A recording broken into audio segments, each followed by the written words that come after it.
तो दोस्तों आज पढ़ते हैं विद्युत बल रेखा क्या है। विद्युत बल रेखा के बारे में जानते हैं। विद्युत बल रेखा क्या है? देखो यहाँ पे समझते हैं अपन विद्युत बल रेखा। तो विद्युत के बारे में अपन पढ़ चुके थे, बल रेखा और देखते हैं यहाँ पे। देखो इसमें लिखा हुआ है, इसी शब्द को समझते हैं, जो शब्द लिखा हुआ उसी का मीनिंग समझते हैं, बस इसका आंसर हमको पता चल जाएगा। लेकिन विद्युत बल रेखा, बल रेखा यानी कि इसमें ये बोल रहा है विद्युत में बल लगा के हमको क्या बना देनी है, रेखा। विद्युत में बल लगेगा तो बन जाएगी एक रेखा, उसी को बोलते हैं विद्युत बल रेखा। देखो देखते हैं कैसे। जैसे कि मान लीजिए यहाँ पे एक आवेश रखा हुआ है Q, आवेश रखा हुआ है हमारा Q। तो इसके चारों ओर क्या होगा, विद्युत क्षेत्र। चारों ओर होगा विद्युत क्षेत्र, ये हमारा हो गया विद्युत क्षेत्र। ये चारों तरफ हो गया हमारा विद्युत क्षेत्र, आवेश के चारों ओर विद्युत क्षेत्र होगा। अब देखो हमको क्या करना है, इसमें बल लगाना है। बल लगाने के बाद ऑटोमेटिक इसमें एक रेखा बनेगी। देखना कैसे हमको इसमें बल लगाना है। तो देखो हम क्या करते हैं, आवेश जो ये हमारा रखा हुआ है इसमें हमने लगाया बल F। बल जैसे ही हमने F लगाया, जो हमारा आवेश Q है वो बिंदु A में रखा हुआ है अभी स्टार्टिंग में।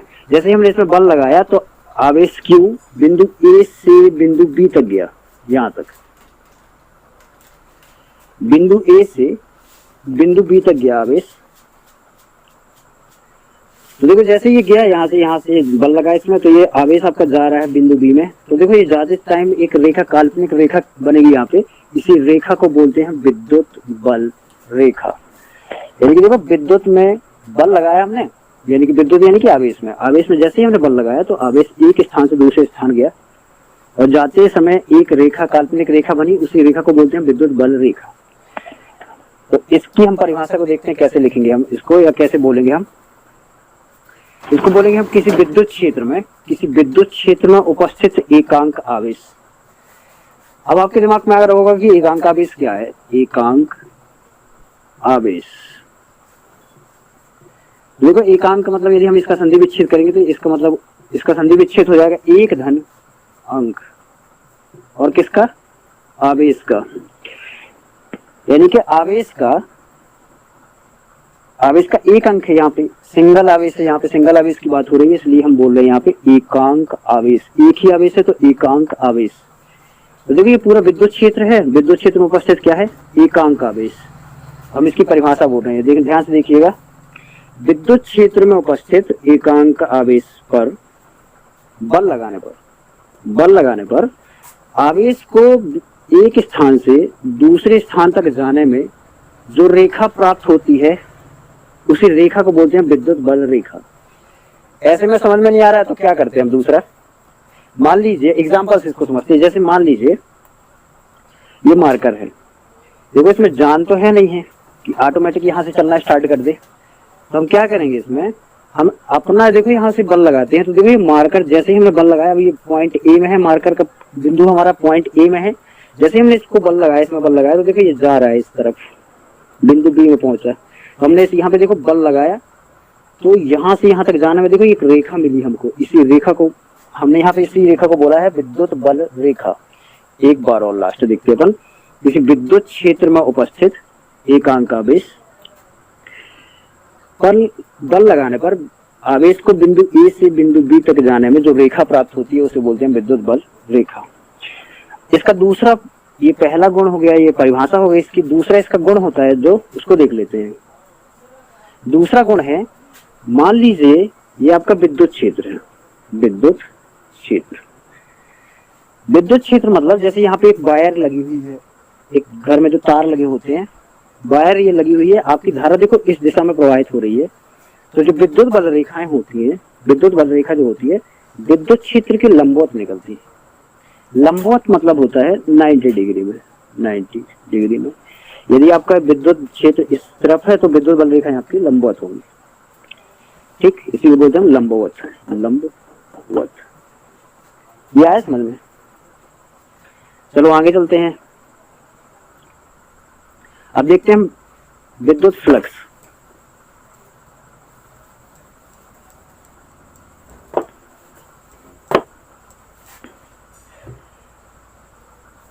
तो देखो विद्युत बल रेखा में हमने क्या गुण देखा था कि विद्युत बल रेखाएं विद्युत क्षेत्र की क्या होती है, लंबवत होती है।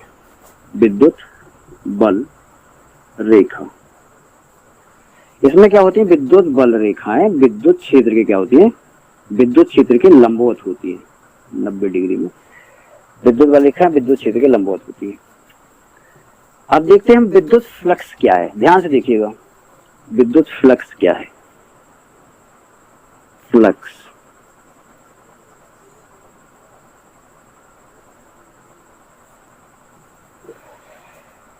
तो फ्लक्स को देखते हैं, पर विद्युत फ्लक्स क्या है।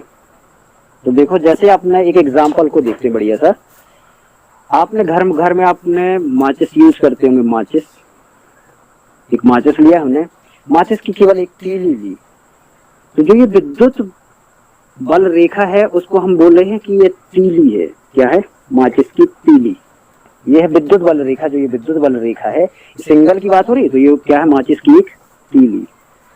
अब देखते हैं हम विद्युत फ्लक्स, तो जो फ्लक्स है हम इसको बोल रहे हैं कि ये क्या है, माचिस है पूरी, क्या है, माचिस। ध्यान से देखिएगा, विद्युत बल रेखा क्या है, तीली, क्योंकि हम एक ही रेखा की बात कर रहे थे। देखो ये सीधी एक रेखा मिल रही हमको, तो ये विद्युत बल रेखा क्या है, तीली, और जो विद्युत फ्लक्स है वो है पूरी माचिस। अब देखो माचिस किसको बोलते हैं, थोड़ा सा देखा अपन, तो तीलियों का समूह क्या होता है, माचिस। तीलियों का समूह क्या होता है, माचिस। तो आओ देखते हैं, एग्जाम्पल को देखते जाइए, बड़े सिंपल है भैया, पूरी फिजिक्स से बड़ी सिंपल है, रटना तो होता ही नहीं है, समझना है हमको, और बस समझ में आ गया फिर क्या है। तो अपन देखें विद्युत फ्लक्स की परिभाषा देखें। देखो हमको पता है कि जो विद्युत बल रेखाएं हैं, देखो तीली से ही बनेगी ना माचिस, वैसे ही विद्युत बल रेखाओं से ही बनेगा विद्युत फ्लक्स। तो हमने देखा कि विद्युत बल रेखा में क्या हो रहा था कि ये विद्युत क्षेत्र है, यदि आपका ये क्या है, आपका विद्युत क्षेत्र, तो विद्युत बल रेखा क्या होती है, इसकी लंबवत होती है कि नहीं। अब देखो हमको पूरी माचिस बनानी है, यानी कि तीलियों का समूह बनाना है यहाँ पे, तो हमने एक तीली लिया, ऐसे करके बहुत सारी तीलियां यहाँ पे ले लेते हैं। ये समूह क्या कहलाएगा, आपका विद्युत फ्लक्स। समझ लग रहा है एक बार और, देखो ये तीली है, ये तीलियों का क्या हो गया, समूह, तो ये क्या होगी, पूरी माचिस, इसी को बोलते हैं विद्युत फ्लक्स। एक बार और देखिएगा, इसमें हमको बोलना क्या है। हमने इसके पहले देखा था कि विद्युत बल रेखाएं विद्युत क्षेत्र की क्या होती है, लंबवत। ये विद्युत बल रेखाएं हैं, अब रेखा नहीं बोलेंगे क्योंकि बहुत सारी है यहाँ पे। तो विद्युत क्षेत्र के लंबवत, देखो इसकी परिभाषा में हम बोलेंगे विद्युत क्षेत्र के लंबवत गुजरने वाली, गुजर रही है विद्युत क्षेत्र की लंबवत, गुजर रही है यहाँ पे विद्युत क्षेत्र के लंबवत गुजरने वाली कुल बल रेखाओं का समूह, ये पूरा समूह, समूह विद्युत क्षेत्र के लंबवत गुजरने वाली कुल बल रेखाओं का समूह। देखो ये बन गई ना पूरी माचिस, विद्युत बल रेखा, विद्युत क्षेत्र के लंबवत गुजरने वाली कुल बल रेखाओं का समूह क्या कहलाता है, विद्युत फ्लक्स। आया, देखो ये तीली हो गई, ये पूरी माचिस, पूरा विद्युत बल रेखाओं का समूह। अब देख लेते हैं एक बार और इसकी परिभाषा, देखो हमको लिखना कैसे है, विद्युत क्षेत्र के लंबवत गुजरने वाली, विद्युत क्षेत्र के लंबवत गुजरने वाली कुल बल रेखाओं का समूह क्या कहलाता है, विद्युत फ्लक्स। इसे हम फाई से प्रदर्शित करते हैं, इसे प्रदर्शित किससे करते हैं, प्रदर्शित करते हम फाई से। ये थीटा की जैसी होती है, ऐसे फाई बना लीजिएगा, ऐसे ये फाई से प्रदर्शित करते हैं। इसका व्यंजक होता है आपका फाई इज इक्वल, इसका व्यंजक होता है आपका phi is equal E S, और वेक्टर लगा लीजिएगा। इसको अपन डिटेल से बाद में पढ़ेंगे, ये कैसे आया इक्वेशन, बस आप इसको अभी देख लीजिए। फाई इज इक्वल होता है ई एस। आप देखो ई एस क्या है, ई है आपका विद्युत क्षेत्र की तीव्रता, एस है आपका विद्युत क्षेत्र, और फाई है आपका विद्युत फ्लक्स। बस इसको गौर से एक बार देख लीजिएगा, बाद में इसको अच्छे से समझेंगे। अब देखो इसमें हमको क्या बताना है, इसके बाद जैसे ही हम वेक्टर हटाते हैं, तो वेक्टर हटाने के बाद फाई इज इक्वल हो जाता है आपका, देखो जैसे हमने वेक्टर हटाया, इसकी जो वेक्टर लगे हुए ये वेक्टर हटाया, तो इसका इक्वेशन बन जाता है E dot S cos theta. ये हो गया आपका विद्युत फ्लक्स की परिभाषा। अब चलते हैं हम विद्युत फ्लक्स के टाइप देख लेते हैं। हम विद्युत फ्लक्स कितने प्रकार का होता है, देखिए हम विद्युत फ्लक्स के टाइप देखें। अब अपन देखते हैं विद्युत फ्लक्स के प्रकार, इसके प्रकार देखें। देखो विद्युत फ्लक्स जो होता है दो प्रकार का होता है। कितने प्रकार का, दो प्रकार का। एक होता है आपका धनात्मक विद्युत फ्लक्स, और जो दूसरा टाइप होता है इसका, ये पहला टाइप हो गया। दूसरा टाइप देखते हैं, इसका दूसरा प्रकार होता है ऋणात्मक विद्युत फ्लक्स।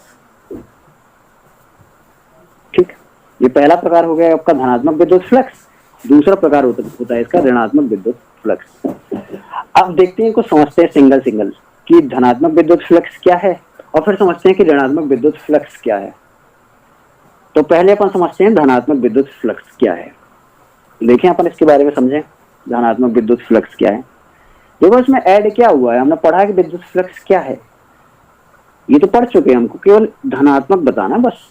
तो देखो धनात्मक में क्या ऐड हो जाता है, इसमें दो टाइप जो इसके बने हुए हैं, हमको इतना तो बोलना ही होगा। जैसे ये आपका विद्युत क्षेत्र है, विद्युत फ्लक्स की बात कर रहे हैं हम अभी केवल, तो विद्युत क्षेत्र आपका ये है, तो विद्युत फ्लक्स आपका देखो विद्युत बल रेखाओं का समूह होता है। तो ये हो गया, देखो ये पूरा क्या हो गया, विद्युत फ्लक्स, यानी विद्युत बल रेखाएं, ये क्या है आपकी विद्युत बल रेखाएं। विद्युत बल रेखाओं का समूह क्या हो गया आपका विद्युत फ्लक्स। अब यहाँ पे धनात्मक विद्युत फ्लक्स की बात हो रही है, तो देखो इसमें धनात्मक विद्युत फ्लक्स में आपको क्या करना है, धनात्मक विद्युत फ्लक्स में जो विद्युत बल रेखाएं होती हैं, ध्यान से देखिएगा, इसमें विद्युत बल रेखाएं जो होती है वो लंबवत तो निकलती है, विद्युत क्षेत्र के लंबवत तो निकलती है, लेकिन कहाँ कैसे निकलती है, अंदर की ओर आती है कि बाहर की ओर जाती है, वही चीज इसमें देखनी है आपको। तो जो धनात्मक विद्युत फ्लक्स है इसमें बाहर की ओर जाती है। धनात्मक विद्युत फ्लक्स में विद्युत बल रेखाएं कहाँ जाती हैं, बाहर की ओर। तो एक बार इसकी परिभाषा देख लेते हैं। ये 90 डिग्री में निकलेंगी, ये तो पढ़ चुके हैं अपन इसको, 90 डिग्री में इसको बोलते हैं लंबवत बोलते हैं अपन। तो विद्युत क्षेत्र के लंबवत, इसकी परिभाषा को देखें, विद्युत क्षेत्र के लंबवत। देखो समझना नहीं है हमको, सॉरी रटना नहीं है, समझना है, रटना नहीं है भैया, समझना है। समझ में आ गया तो परिभाषा बड़ी सिंपल होती है, हर सब्जेक्ट सिंपल होता है। तो देखें एक बार और, विद्युत क्षेत्र के लंबवत बाहर की ओर, कहाँ की ओर, बाहर की ओर गुजरने वाली कुल बल रेखाओं का समूह धनात्मक विद्युत फ्लक्स कहलाता है। बन जाएगा, विद्युत क्षेत्र के लंबवत बाहर की ओर, बाहर की ओर गुजरने वाली, यानी कि ये आपका विद्युत क्षेत्र है तो ये बाहर की ओर निकल रही है, विद्युत क्षेत्र के लंबवत बाहर की ओर गुजरने वाली कुल बल रेखाओं का समूह धनात्मक विद्युत फ्लक्स कहलाता है। बन जाएगा। अब देखें हम दूसरा टाइप इसका देखते हैं, दूसरा प्रकार। दूसरा प्रकार इसका ऋणात्मक विद्युत फ्लक्स। देखो इसका ऋणात्मक विद्युत फ्लक्स की परिभाषा देखते हैं, ये भी बड़ा सिंपल है। देखो हमको विद्युत फ्लक्स की परिभाषा पता चल गई, वो तो जोड़ना है, इसमें ऐड करना है। तो देखो इसमें क्या करते हैं हम, इसमें भी विद्युत फ्लक्स का नाम आ रहा है, तो सेम कंडीशन वही चीज बना लेते हैं। आपका ये हो गया विद्युत क्षेत्र, ये हो गई आपकी विद्युत बल रेखाएं, और ये समूह पूरा क्या कहलाया, विद्युत फ्लक्स। विद्युत बल रेखाएं हो गई आपकी विद्युत बल रेखाएं, ये आपका है विद्युत क्षेत्र, ये विद्युत बल रेखाएं होंगी। आप चाहो तो 2, 4, 6, 8, 10 जितनी भी बनाना चाहो बना सकते हैं आप, और चित्र से ही समझें इसको। तो इसमें आपको बोलना है, देखो इसमें क्या कौन सी कंडीशन होती है। इसमें देखो कहाँ निकल रही थी विद्युत बल रेखाएं, बाहर की ओर। जो ऋणात्मक विद्युत फ्लक्स होता है, इसमें जो विद्युत बल रेखाएं होती हैं वो विद्युत क्षेत्र की ओर आती है। कहाँ आती है, विद्युत क्षेत्र की ओर। ठीक, तो देखो इसकी परिभाषा देखें, विद्युत क्षेत्र के लंबवत, विद्युत क्षेत्र के लंबवत, लंबवत तो है ही है, अंदर की ओर, या फिर बोल सकते हैं विद्युत क्षेत्र के लंबवत विद्युत क्षेत्र की ओर आने वाली कुल बल रेखाओं का समूह क्या कहलाता है, आपका ऋणात्मक विद्युत फ्लक्स। बन जाएगा, विद्युत क्षेत्र के लंबवत अंदर की ओर आने वाली कुल बल रेखाओं का समूह ऋणात्मक विद्युत फ्लक्स कहलाता है। बन जाएगा इतना। अब देखें अपन, हमको यहाँ पे कंफ्यूजन ये हो जाती है बाद में कि हम भूल जाते हैं, बहुत सारा पढ़ लेते हैं, बहुत एक सब्जेक्ट नहीं पढ़ते। देखो हमको बहुत सारे सब्जेक्ट पढ़ने होते हैं, हम भूल जाते हैं कि धनात्मक विद्युत फ्लक्स में क्या होता है और ऋणात्मक विद्युत फ्लक्स में क्या होता है। यानी कि इसमें विद्युत बल रेखाएं बाहर की ओर निकलती कि अंदर की ओर आती हैं, हम भूल जाते हैं एक टाइम पे।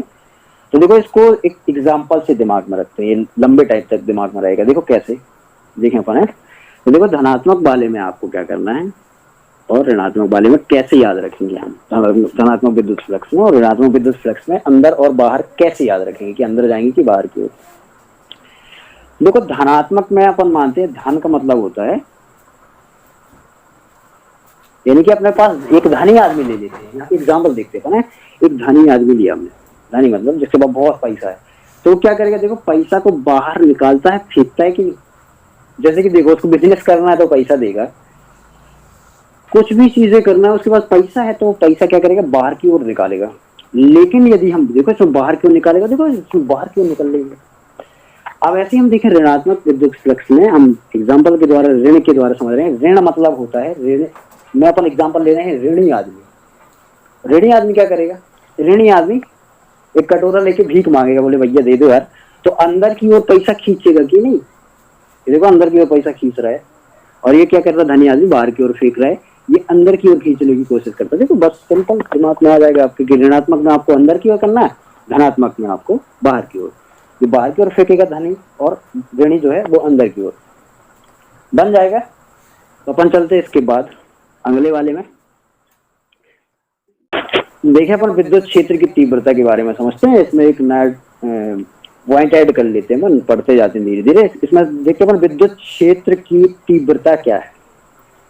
देखो विद्युत क्षेत्र के बारे में पढ़ चुके हैं, इसमें आपको केवल ऐड यहाँ पे एक चीज नई हुई, एक शब्द नया ऐड हुआ इसमें, विद्युत क्षेत्र की तीव्रता शब्द नया ऐड हुआ।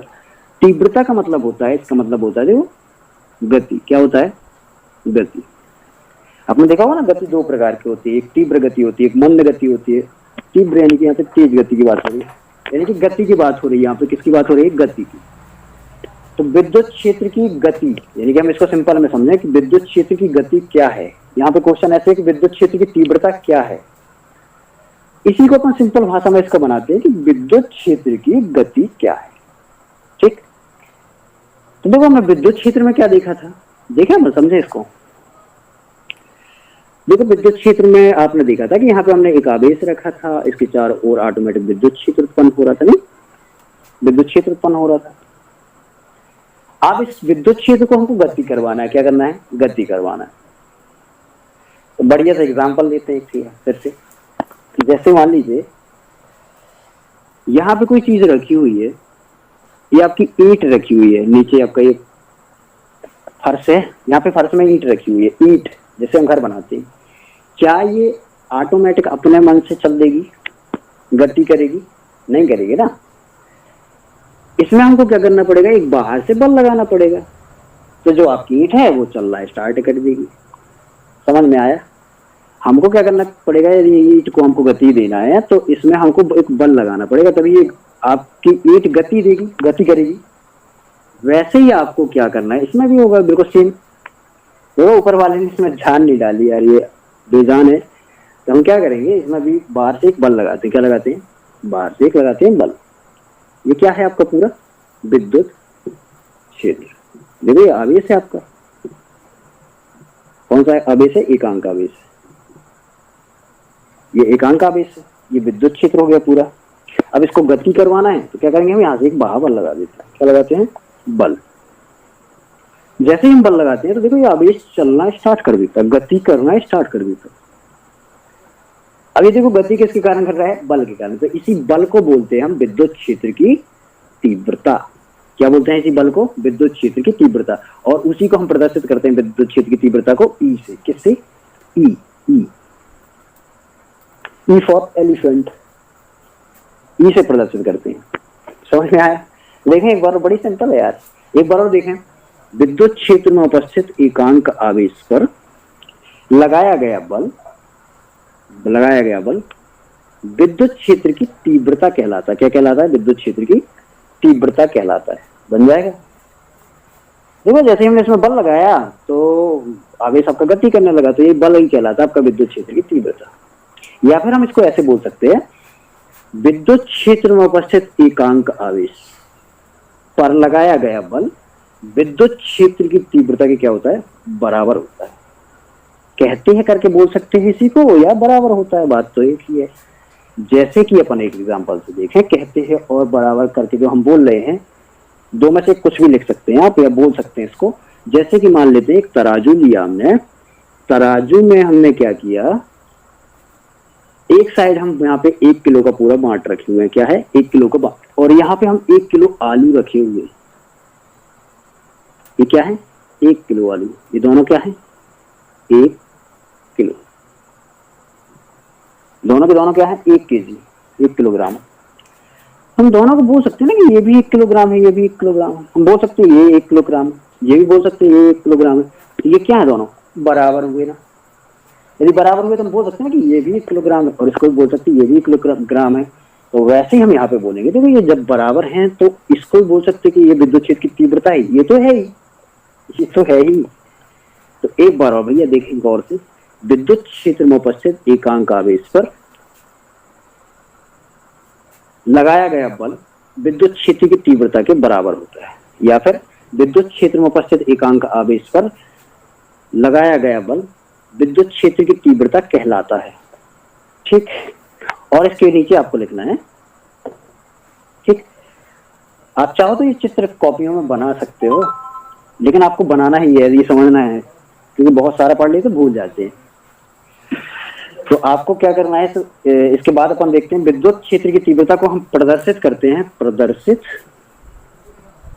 यानी कि दर्शाते हैं इसको ई से, किससे, कैपिटल ई से। इसे हम प्रदर्शित करते हैं कैपिटल ई से।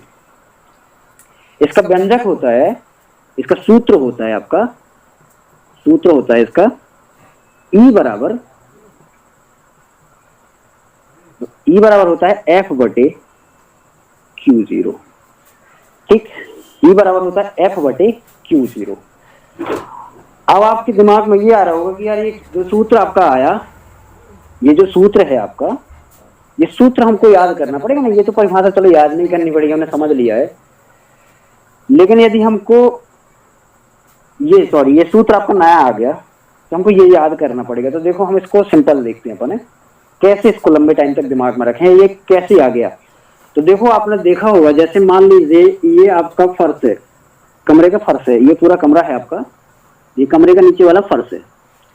अब यहाँ पे आप एक कोई चीज रख लेते हैं, जैसे मान लीजिए आपने रखा यहाँ पे टेबल, क्या रखा, टेबल। यहाँ पे आपने टेबल रखा, तो देखो इसका जो बल है जिस पर ये रखा है वो कहाँ है, नीचे। ये देखो ये भार होगा ना इसमें टेबल में, तो टेबल आपकी कहाँ रखी है, भार होगा, भार ही तो बल है। देखो भार के कारण यदि हम देखो टेबल को यहाँ से छोड़ें तो नीचे जाएगा कि नहीं, तो उसमें भी देखो एक बल लग रहा है, नीचे की ओर जा रहा है। तो ये जो टेबल है आपकी, ये टेबल यहाँ पे रखी हुई है, यानी कि इसमें क्या है, भार है, भार है मतलब इसमें बल है, इसमें क्या है आपका बल है। और नीचे वाला क्या है, आपकी फर्श है, नीचे वाली क्या है, फर्श है। तो इसमें रखी हुई है, और जिसमें रखी हुई है वो हमेशा कहाँ होती है, नीचे। एग्जाम्पल के थ्रू अपन इसको समझ रहे हैं ताकि लंबे टाइम तक दिमाग में रहे। ये रहेगा कहाँ, नीचे, और बल हमेशा कहाँ होता है, ऊपर। तो ध्यान से देखिए, यहाँ पे आप क्या कर रहे थे, यहाँ पे क्यू में लगा रहे थे ना बल एफ। ठीक, तो देखो क्यू नीचे आ गया, बल आपका कहाँ होगा, ऊपर। सिंपल, बैठ जाएगा दिमाग में। ठीक, यहाँ पे एफ बराबर हो गया आपका, सॉरी ई बराबर हो गया एफ बटे क्यू जीरो। अब देखो इसका मात्रक देखें कैसे निकालते हैं मात्रक। कुछ नहीं, सिंपल है। आपको क्या करना है, देखो हम देखें कि बल को किससे मापते हैं। देखो आपको ई का विद्युत क्षेत्र की तीव्रता का मात्रक निकालना है, यहीं पे यदि निकालना चाहें तो हम निकाल सकते हैं, भाई सिंपल है। देखो हम क्या बोलेंगे यहाँ पे, विद्युत जो आपका बल का मात्रक क्या होता है आपका, बल किससे मापते हैं हम, वो बात करें, एसआई मात्रक की बात कर रहे हैं यहाँ पे। तो एसआई बल का एसआई मात्रक होता है न्यूटन, क्या होता है, न्यूटन। और आवेश का एसआई मात्रक होता है आपका कूलाम, क्या होता है, कूलाम। देखो बल की जो खोज किया था, बल के बारे में जो अच्छे से डिस्क्राइब जिसने किया था, उन वैज्ञानिक का नाम था न्यूटन, इसलिए उन्हीं के नाम पे उसका मात्रक का नाम पड़ गया। ऐसी कूलाम की खोज की थी, आवेश की खोज की थी कूलाम ने, तो कूलाम से आवेश का मात्रक पड़ गया कूलाम। ये आपको समझ में आ गया होगा। आगे चलें अपन। तो मित्रों अब देखते हैं अपन इसको, विद्युत द्विध्रुव क्या है, विद्युत द्विध्रुव क्या है, तो इसके बारे में समझते हैं अपन। विद्युत द्विध्रुव क्या है?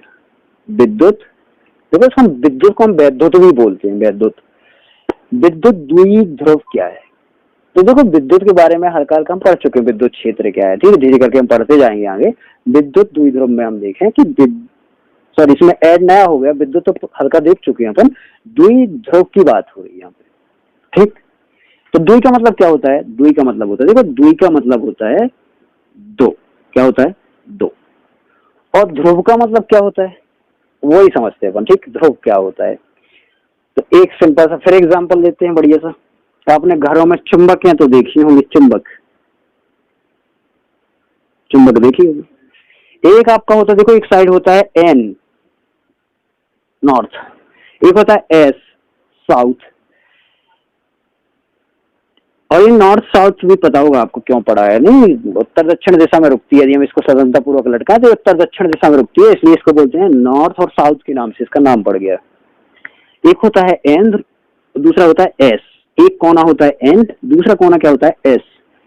तो यही कहलाते हैं आपके ध्रुव। क्या कहलाते हैं आपके? ध्रुव। क्या कहलाते हैं आपके? ध्रुव। इन्हीं को बोलते हैं भैया ध्रुव है। तो देखो आपने देखा कि एन और एस आपके क्या है? ध्रुव। ऐसे ही बिल्कुल हमने बोला ना कि जैसे चुंबक होती है वैसे ही आपका विद्युत में बिल्कुल सेम कनेक्शन होता है। कुछ चीजें अलग हैं जो हम आगे पढ़ेंगे हम इसको, बाकी लगभग लगभग लगभग सेम ही है पूरा। तो देखो हमने क्या देखा यहाँ पे, अब अगला चीज देखते हैं अपन। हमने देखा कि जैसे चुंबक में तो एक साइड एन होगा, एक साइड एस होगा। ऐसे ही हमने एक क्या किया, एक हमने आवेश लिया, सॉरी आवेश नहीं लिया, हमने कोई एक छोटा सा तार लिया, तार या कोई चीज लेते हैं हम। तो एक साइड होता है आपका माइनस क्यू आवेश और दूसरी साइड क्या होता है आपका? प्लस क्यू आवेश। एक साइड होता है आपका माइनस क्यू आवेश और एक साइड होता है आपका प्लस क्यू आवेश, ठीक। एक साइड होता है प्लस क्यू आवेश, एक साइड होता है माइनस क्यू आवेश। तो यही कहलाते हैं, देखो एक प्लस हो गया एक माइनस, ये दो ठीक हो गया ना, दो की बात हो रही है यहाँ पे, दो और ये दोनों अलग अलग है। देखो ये पॉइंट कोने कहलाते हैं कुल मिला के ध्रुव, कोने कहलाते हैं कुल मिला के, इनको कोना को ही बोलते हैं हम ध्रुव। देखो दो है कोने, इसमें दो है कोने तो इसी को बोलते हैं हम द्विध्रुव। बनेगा? आया समझ में? इसके पहले अपन थोड़ा सा देख लेते हैं कि ये द्विध्रुव में हम जो अगली चीजें हम जानने वाले हैं, इसमें नई चीजें जो हमको यहाँ पे कुछ एडवांस में जो पढ़ने वाले हैं समझने वाले हैं उसको देखें, और इसी से हमारी विद्युत द्विध्रुव की परिभाषा अच्छे से बन के आएगी। हम क्या करते हैं, एक बड़ी सी चुंबक लेते हैं, एग्जाम्पल देख रहे हैं भैया, एग्जाम्पल देख लेंगे, बड़ी सिंपल है फिर इसकी परिभाषा। आपने क्या किया, एक बड़ी सी चुंबक लिया, ये चुंबक है आपकी, एक इस साइड है एन और दूसरी साइड है एस। एक और दूसरी चुंबक लेके आए जिसमें एक साइड है क्या एस, इस साइड है एस और इस साइड है एन। जब हम इसको पास में लेके आते हैं, देखो सेम सेम आवेश है ना, सेम सेम ध्रुव है ना दोनों में, तो क्या होगा इसमें सेम सेम में हम पिक्चर में क्या करते हैं, सेम पिक्चर आती है टीवी में तो दूर भागते हैं ना। तो इसमें देखो क्या लगेगा यहाँ पे, प्रतिकर्षण बल। क्या लगेगा? प्रतिकर्षण। यदि मान लीजिए यहाँ पे एन होता और यहाँ पे एस होता तो क्या लगता है, इनमें अलग अलग हो गए तो आकर्षण बल। आया समझ में? अब क्या करते हैं हम, गौर से एक बार इसको ध्यान से देखिएगा, ये आपका एन है, ये आपका एस है, हमने इसको दो टुकड़े बना दिए इसके चुंबक के। कितने बना दिए? दो टुकड़े। दो टुकड़े बनाने के बाद देखो ये एन है तो ऑटोमेटिक इस साइड एस आ जाता है, इस साइड एन है तो इस साइड, सॉरी एस है तो इस साइड एन आ जाता है। कभी करके देखिएगा तोड़ के, और इन दोनों ध्रुवों को जहां से आपने तोड़ा है इनको पास में लाने की कोशिश करिए, गलत भला ये दोनों क्या हो जाएंगे, आपस में चिपक जाएंगे। क्या हो जाएंगे? चिपक जाएंगे भैया, दोनों के दोनों ध्रुव आपस में क्या होंगे, चिपक जाएंगे, क्योंकि इस साइड आपका एन एस बन चुका है और इस साइड बन चुका है एन, अलग अलग हो गए तो ये क्या हो गए, चिपक गए। हम इससे क्या समझने वाले हैं, थोड़ा सा देखते जाइए, आपको खुद ही समझ में आ जाएगा क्या बोलने वाले हैं, कहाँ पहुंच रहे हैं अपन, यहाँ से धीरे धीरे करके पहुंचा रहे हैं। अब हमने क्या किया, ये जो बहुत बड़ी चुंबक थी आपकी, देखो इतनी बड़ी चुंबक की बात कर रहे थे अभी हम, इसको हमने तोड़ा, दो ध्रुव बन गए थे ना, आधा किया तो दो ध्रुव बने, और बारीक बनाया तो भी दो ध्रुव बन जाएंगे, और बारीक छोटा सा बनाया तो भी दो ध्रुव बन जाएंगे। इसको एकदम छोटा सा बनाते हैं। देखो हम इसको बारीक सा बना लेते हैं, इतनी बड़ी चुंबक का ये पार्ट हम इतना सा काट के रख लेते हैं। तो देखो तब भी इसमें क्या होगा, एक साइड एन और दूसरी साइड क्या होगा एस। तो जो यहाँ पे एन है और एस है, देखो यहाँ पे बनाने समझने के लिए इतना बड़ा बना रहे हैं, एकदम बारीक की बात कर रहे हैं, बहुत छोटी चुंबक की बात कर रहे हैं, ये बहुत छोटी सी चुंबक मान के चलिएगा। तो इनके बीच की दूरी क्या होगी आपकी, यहाँ पे बहुत कम होगी ना, क्या होगी, अल्प दूरी होगी, अल्प दूरी होगी। दो ध्रुव भी हैं और इनके बीच की दूरी कितनी होगी, अल्प, बहुत कम से कम दूरी में भी एनएस ध्रुव आपके उपस्थित रहते हैं। अब देखते हैं भैया, अब चलते हैं यहाँ पे, ठीक, आओ देखते हैं यहाँ ऊपर, इसी को समझते अपन।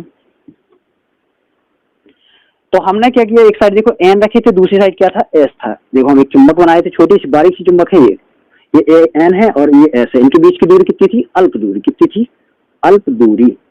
और ये पूरा, ये दोनों ध्रुव क्या कहलाते थे आपके, द्विध्रुव, क्या बोलते थे हम इसको, द्विध्रुव। अभी चुंबक में है तो चुंबकीय द्विध्रुव हो गया, चुंबक में है दो ध्रुव आपके बहुत पास में, तो इन्हीं ये पूरा पार्ट क्या हो गया, द्विध्रुव हो गया। ये क्या हो गया, द्विध्रुव हो गया चुंबक में, चुंबकीय द्विध्रुव। अब हमको विद्युत में बताना है, तो विद्युत में देखो हमको ध्रुव की जगह हम यहाँ पे बोलते हैं आवेश, एन एस की जगह यहाँ पे बोलते हैं प्लस क्यू और माइनस क्यू आवेश।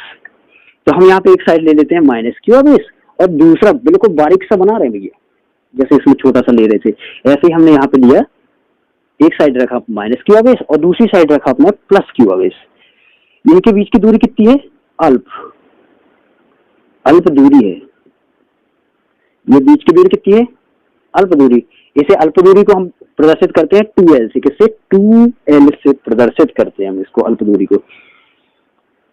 बस ये पूरा एरिया क्या कहलाया, ये पूरा जो आपका ये पॉइंट ए और पॉइंट बी, ये से बी तक जो ये रखा हुआ है, इसी को बोलते हैं विद्युत द्विध्रुव, क्योंकि दो ध्रुव हो गए ना इसमें, देखो दो ध्रुव है तो द्विध्रुव हो गया। अब देखो इसको बढ़िया से परिभाषा में कैसे लिखेंगे, यानी कि बोलेंगे कैसे, वही आपको लिख देना होता है। तो जब दो विपरीत आवेश, जब दो विपरीत आवेश, विपरीत मतलब देखो अलग अलग आवेश है ना, तो विपरीत हो गए, एक प्लस एक माइनस है। तो जब दो विपरीत आवेश अल्प दूरी पर रखे हो तो इसे ही बोलते हैं हम विद्युत द्विध्रुव। आया, जब दो विपरीत आवेश अल्प दूरी पर रखे हो तो उसे बोलते हैं विद्युत द्विध्रुव। बन जाएगा, आपको ये चित्र बढ़िया से बना देना, बीच की दूरी बता देना और ये 2L, बढ़िया सी परिभाषा हो गई। तो मित्रों देखें अपन विद्युत द्विध्रुव आघूर्ण के बारे में, विद्युत द्विध्रुव पढ़ चुके हैं। अब इसमें विद्युत द्विध्रुव एक नया शब्द आ गया, देखो आघूर्ण। विद्युत द्विध्रुव में क्या देखा था आपने कि जब दो विपरीत आवेश अल्प दूरी पर स्थित हो तो उसे हम विद्युत द्विध्रुव कहते हैं। अब देखो यहाँ पे हम विद्युत द्विध्रुव आघूर्ण के बारे में समझते हैं। देखो विद्युत द्विध्रुव आघूर्ण, द्विध्रुव तो इसके अंदर होगा ही, इसमें आघूर्ण नया शब्द आ गया है, इसके बारे में जानते हैं क्या होता है ये आघूर्ण। ठीक है, तो विद्युत द्विध्रुव आघूर्ण के बारे में समझते हैं। इसमें क्या करना है आपको, विद्युत द्विध्रुव आघूर्ण के बारे में समझते हैं तो इसके पहले अपन देखते हैं बढ़िया सा एक एग्जाम्पल। ठीक, आपको क्या करना है, आप इसमें देखो हम कुछ एक नई चीज सीखने वाले हैं जो आपके दैनिक बहुत ज्यादा यूज होगी आपकी पढ़ाई के लिए।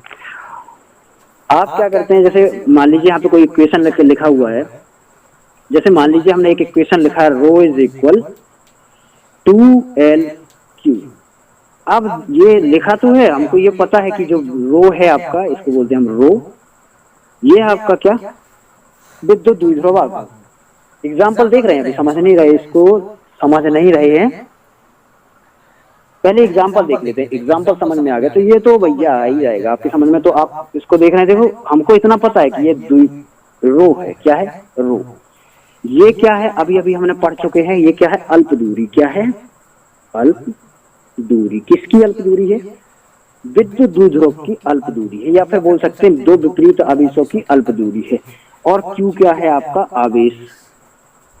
देखो इतना तो पता है, लेकिन यदि हमको इतना पता है, अब इसको परिभाषा में परिवर्तित करना है तो कैसे करते हैं, इसको देखते हैं कैसे करते हैं हम इस चीज को परिभाषा में परिवर्तित। आपको क्या करना है, आप फिजिक्स केमिस्ट्री किसी भी चीज में इसकी परिभाषा इक्वेशन से कैसे बनाते हैं हम वही चीज सीखने वाले हैं। फिर इसकी परिभाषा तो आ ही जाएगी भैया, बड़ी सिंपल है, समझ लो इसको, बहुत काम देगा आगे चल के। जितने भी आपके चैप्टर हैं सब में, केमिस्ट्री फिजिक्स मैथ, तो इसको देखें हम कैसे बनाते हैं, इसको परिभाषा में कैसे प्रदर्शित करेंगे। ठीक, हमने क्या बोला यहाँ पे कि जो आपका ये रो है ये क्या है, विद्युत द्विध्रुव ध्रुव आघूर्ण है। क्या है, विद्युत द्विध्रुव आघूर्ण है। 2L क्या है, अल्प दूरी, और Q क्या है आपका आवेश। ये एक इक्वेशन है, हम देखो इसको परिभाषा में प्रदर्शित कर रहे हैं, तो इसके बारे में थोड़ा सा वही चीज बना लेते हैं जिससे पैदा हुए ये दोनों तीनों। हमने क्या किया, एक माइनस Q आवेश इस साइड रखा और इस साइड हमने रखा एक प्लस Q आवेश। ये पूरा क्या है, ये पूरा सिस्टम क्या है, पूरा विद्युत द्विध्रुव क्या है, ये विद्युत द्विध्रुव है ना। ये पूरा सिस्टम क्या है, ये पूरा सिस्टम है आपका E से लेकर B तक का ये जो सिस्टम है पूरा, ये क्या है, विद्युत द्विध्रुव है। इसके बीच की दूरी क्या थी आपकी, क्या थी दूरी, इसके बीच की दूरी थी आपकी 2L। कितनी थी, 2L, है ना। इसे बोले हम बोलते थे हम अल्प दूरी, क्या बोलते थे हम, अल्प दूरी। और ये क्यों क्या है, ये क्यों क्या है, आवेश है। देखो इतना हमको पता चल गया कि जो आपका विद्युत द्विध्रुव आघूर्ण है वो क्या है, विद्युत द्विध्रुव आघूर्ण। रो क्या है आपका, रो विद्युत द्विध्रुव आघूर्ण। आपका जो 2L है वो अल्प दूरी है। क्या है ये, अल्प दूरी, किसकी, विद्युत द्विध्रुव की अल्प दूरी। और Q क्या है आपका आवेश। बना परिभाषा इसकी, बढ़िया। तो देखो हम कैसे बनाते हैं परिभाषा। ठीक, आप देखो लिखना किस तरफ से स्टार्ट करते हैं उसी तरफ से आपको बोलना स्टार्ट करते हैं। देखो अब यहाँ से इस तरफ से लिखना स्टार्ट करते हैं कि नहीं करते हैं, ध्यान से देखिए भैया, ये बहुत काम आने वाली है आपकी चीज। जब तक आप पढ़ाई करेंगे तब तक आप इस साइड से लिखना स्टार्ट करते हैं इस तरफ को, है ना। तो वैसे ही आपको बताना है, इसमें बताते जाना और एक्स्ट्रा कुछ नहीं बोलना, बस ध्यान से सुनिए जो मैं बोलने वाला हूँ। इसमें आपको बोलना है, यानी कि आपको जिस साइड से लिखना स्टार्ट करते हैं उसी साइड का बताइए कि ये क्या है, ये क्या है, बोल दीजिए ये है क्या। तो बोल दीजिए ये आपका क्या है, विद्युत द्विध्रुव आघूर्ण बन जाएगा। आपको इसको बताना है ये क्या है। आगे चले, हम चिन्हों पे ध्यान नहीं देना हमको, सीधे देखिए कि फिर ये क्या है, फिर इसको देखना हमको, ये क्या है, इसको बता दीजिए ये क्या है। ये क्या है, किसी विद्युत द्विध्रुव की अल्प दूरी है, नहीं है। अब इसके बाद हम चलते हैं, ये क्या है, ये क्या है, ये इसको बता दीजिए ये क्या है, विद्युत द्विध्रुव में उपस्थित आवेश है कि नहीं है। देखो हम कुछ एक्स्ट्रा तो नहीं बोल रहे ना, तो इसमें कि मैं को से कुछ तो सेट नहीं कर रहे ना, कुछ नहीं कर रहे भैया। लेकिन हाँ एक चीज और ध्यान से सुनिएगा, जैसे कि आपको हमने दो आदमियों को बुलाना है, राम और श्याम को, तो हम कैसे बुलाएंगे, राम और श्याम यहाँ आइए कि नहीं, ऐसे बोलेंगे। कैसे बोलेंगे, राम श्याम यहाँ आइए, मजा नहीं आया इसमें। हो सकता है एक लड़के का नाम हो राम श्याम, तो हमें यदि दो लड़कों को बुलाना तो हम क्या करेंगे कि बीच में और दो जोड़ देते हैं या तथा जोड़ देते हैं, जैसे कि राम तथा श्याम यहाँ आइए। वैसे यहाँ पे देखो एक तरफ यहाँ पे कितनी चीजें हैं, दो, तो इन दोनों के बीच में तथा बोलना है हमको। क्या बोलना है, तथा। दो चीजें हैं तो तथा बोलेंगे। अब एक बार फिर से देखते हैं इसको, समझ लीजिए, बोर नहीं होना भैया। हमसे यदि आपको ये समझ में आएगा, पूरी फिजिक्स की जहां भी आपकी इक्वेशन मिलेंगे आप उसकी परिभाषा बना सकते हैं बड़े आराम से। आपको बताइए ये क्या है, तो आपने यहाँ से स्टार्ट किया, जिस तरह से लिखना स्टार्ट करते हैं वैसे ही हम चलते जाते आगे और बताते जाते ये क्या है, ये क्या है, ये क्या है। और भी होते तो उनको भी बोल देते ये क्या है। हमने ये बताया कि ये क्या है, हमने इसको बताया कि विद्युत द्विध्रुव आघूर्ण, बस कुछ नहीं बोलना भैया, विद्युत द्विध्रुव आघूर्ण। फिर इसको बताइए क्या है, किसी विद्युत द्विध्रुव की अल्प दूरी, दो है यहाँ पे, बोल दीजिए तथा। किसी विद्युत द्विध्रुव की अल्प दूरी तथा, इसको बोलिए क्या है, तथा आवेश। इतना आया भैया समझ में, आधा आ गया, मतलब आधा बनने लगा हमसे कैसे बनाते परिभाषा। अब देखो इसके बाद क्या बोल रहा है हमको, फिर क्या करते हैं हम, उल्टा आना है, जिस साइड गए थे अब उल्टा आना है। यहां पे आपको मिलेंगे चिन्ह, क्या बोले मिलेंगे, चिन्ह, चिन्ह मिलेंगे। तो आपको क्या करना है, जो चिन्ह मिले आपको उन चिन्हों के पहले, इन चिन्हों के पहले आपको के ही बोलते जाना है। क्या बोलना है? के। क्या बोलना है? के बोला और फिर हमने चिन्ह का नाम बोल दिया, चिन्ह का नाम बोल दिया। जैसे कि देखो इन दोनों के बीच में कौन सा चिन्ह लगा हुआ है? बीच में बताइए कौन सा लगा हुआ है? गुणा का चिन्ह लगा हुआ है कि नहीं? तो इसके पहले थोड़ा सा और देख लेते हैं बढ़िया सा। हर उसके लिए देख रहे हैं भैया जितने भी आने वाले हैं, और समझने में थोड़ा सा टाइम तो लगेगा ही लगेगा। बहुत बड़ी चीजें देख रहे हैं यहाँ पे। तो हम देखो यहाँ पे हमको पता है कि प्लस को बोलते हैं हम योगफल। क्या बोलते हैं हम? योगफल। और माइनस को बोलते हैं हम अंतर। क्या बोलते हैं हम? अंतर। और गुणा का चिन्ह है तो उसको बोलते हैं हम गुणनफल। ठीक। और भाग का चिन्ह है तो हम क्या बोलते हैं? भागफल। या इसी को ये अनुपात बटे में लिखा हुआ क्यू बटे, या फिर क्यू बटे एस लिखा हुआ है। जैसे ये बटे में लिखा हुआ तो इसी को बटे को हम देखो बटे यानी कि भाग है, भाग ही है। या फिर हम इसको बोल सकते हैं, इसी की बात करें, इन दोनों की बात सेम ये दोनों, इसको बोल सकते हैं हम अनुपात। क्या बोल सकते हैं? अनुपात। भागफल बोल सकते हैं, आपकी मर्जी, जो बोलना हो आपको यहाँ पे, अनुपात भागफल। तो हमने क्या बोला? अब यहाँ पे फिर चलते हैं। यहाँ पे देखो हम प्लस को बोलते हैं योगफल, माइनस को अंतर, गुणा को गुणनफल। गुणनफल लिखा हुआ भी है। राइटिंग में हमारी जाना नहीं है, हम आपको केवल शब्दों पे गौर करना है बस भैया। बड़ा सिंपल है, हर चीज सिंपल है। ठीक। गुणा को गुणनफल, भाग को भागफल, और इसी को हम अनुपात बोल सकते हैं। हमने क्या देखा कि यदि हमको परिभाषा बनानी है, अब यहाँ पे आते हैं परिभाषा में, हमको देखना है, हमने क्या देखा इसके पहले कि हमको जिस तरफ से लिखना स्टार्ट करते हैं उसी तरफ से बताते जाते हैं ये क्या है, ये क्या है, ये क्या है। और फिर हमको उल्टा आना है। क्या करना है? उल्टा आना है उसी दिशा में जिस तरफ से हमने स्टार्ट किया था। और जो चिन्ह लगे हुए हैं, चिन्ह के नाम लेने के पहले आप के बोल दीजिए। क्या बोलना है आपको? के। बस के करते जाइए और चिन्हों का नाम बोलते जाइए। परिभाषा बन गई भैया। देखना जरा, हम बोलते हैं, अब हम क्या बोले एक बार और गौर से सुन लीजिए। आपको जिस तरफ से लिखते हैं उसी तरफ से बताते जाइए कि ये क्या है, ये क्या है, ये क्या है। अब उल्टा आइए और बीच में आपके चिन्ह रखे होंगे, तो चिन्हों को आपको इस साइड की ओर आना है और चिन्हों का नाम लेने से पहले के बोलना है और फिर चिन्ह का नाम। परिभाषा बन गई। देखो जरा कैसे। जैसे कि हमने देखा कि ये क्या है, तो इसको बोलेंगे विद्युत द्विध्रुव आघूर्ण। देखा बोला हमने, विद्युत द्विध्रुव आघूर्ण। इसको बताइए क्या है? विद्युत द्विध्रुव की अल्प दूरी। ठीक। अब इसको बताइए ये क्या है?